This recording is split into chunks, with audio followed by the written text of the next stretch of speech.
అన్ని రకాల వస్త్రాలపై up to 66% of. అమ్మ అనాథగా మారింది. గెంటి వేసిన పిల్లలు, కొడుకులు ఉన్నా అన్నం పెట్టలేదు. ఇంట్లో ఉండేందుకు అవకాశం ఇవ్వలేదు. పోలీసులు జోక్యం చేసుకున్నా వినని సుపుత్రులు. పేగును పంచుకున్న కొడుకులు అమ్మకు బుక్కెడు బువ్వ పెట్టడానికి కూడా వంతులేసుకున్నారు. గడువు ముగిసిందని ఇంటి నుంచి వెళ్లగొట్టిన కసాయి కొడుకు. మహబూబాబాద్ జిల్లా గూడూరు మండలం వెంగంపేట గ్రామంలో చోటు చేసుకున్న ఈ ఘటన స్థానికులను కలిచివేసింది. వెనంపేట గ్రామానికి చెందిన బొడ్డు భద్రమ్మ అనే వృద్ధురాలికి 4 కొడుకులలో పెద్ద కుమారుడు వెంకన్న చనిపోగా 3వ కుమారుడు పారిపోయాడు. మిగిలింది 2 కుమారులు, 2 కుమార్తెలు. ఈ 2 కొడుకులు ఆమెను మేము సాకలేమంటూ అన్నదమ్ములు గొడవలు పెట్టుకుని పక్కనే ఉన్న భూపతిపేట గ్రామంలో ఉన్న రైతు వేదికలో భద్రమ్మను వదిలేసెళ్లిపోయారు. నిస్సహాయ స్థితిలో ఉన్న తల్లిని ఇలా రైతు వేదికలో వదిలేయడంపై స్థానికులు ఆగ్రహం వ్యక్తం చేస్తున్నారు. ఇక 3 నెలలు పెట్టి 3 నెలలు చేసి ఇక నిన్న కంచుకు దీన్ని గోసం పెట్టుకుంటాను. అస్సలు దీన్ని ఏమి లేకుండా చెప్తాను. ఎందుకు పంపించిందంటే పెద్ద ఇల్లు లేదట, ఇల్లు ఇప్పుకుందట. నేను పందిరి కింద ఉన్న మా అత్తని ఆడ ఉంచాలని ఆమె పంపించింది. పంపిస్తే ఇక చిన్న కోడలు తీసుకొచ్చి ఇడబెట్టింది.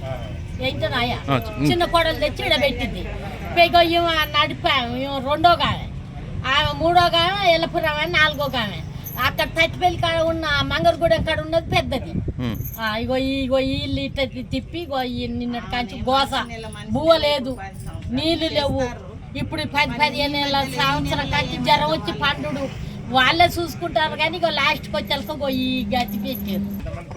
4 ఒక్కటి చచ్చిపోయింది అయ్యా. 3 4 అయితే పెద్దది.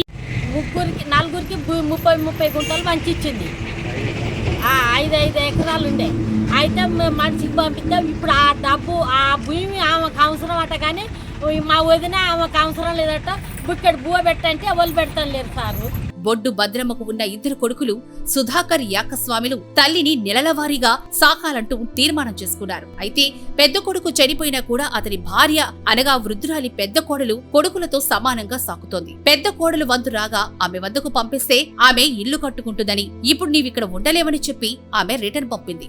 రిటర్న్ వచ్చిన తల్లిని 2 కొడుకులు ఇంట్లోకి రానివ్వక పక్కనే ఉన్న భూపతిపేట రైతు వేదికలో వదిలిళ్లారు. నవమాసాలు మోసి కని పెంచిన కొడుకులు ఇలా వదిలి వెళ్లిపోవడంతో ఏం చెయ్యాలో తెలియక ఆ వృద్ధురాలు కంటనీరు పెడుతున్న దృశ్యాన్ని చూసి పలువురు ఆగ్రహం వ్యక్తం చేస్తున్నారు. కన్న తల్లిని రైతు వేదికలో వదిలి వెళ్లిన కొడుకులపై అధికారులు స్పందించి వారిపై కఠిన చర్యలు తీసుకుని ఈ వృద్ధురాలికి న్యాయం చేయాలని తెలిపారు.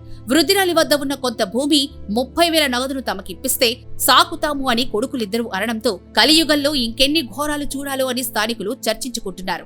చివరికి పోలీసులు జోక్యం చేసుకుని చెప్పినా వినని కసాయి కొడుకులు వీళ్లు.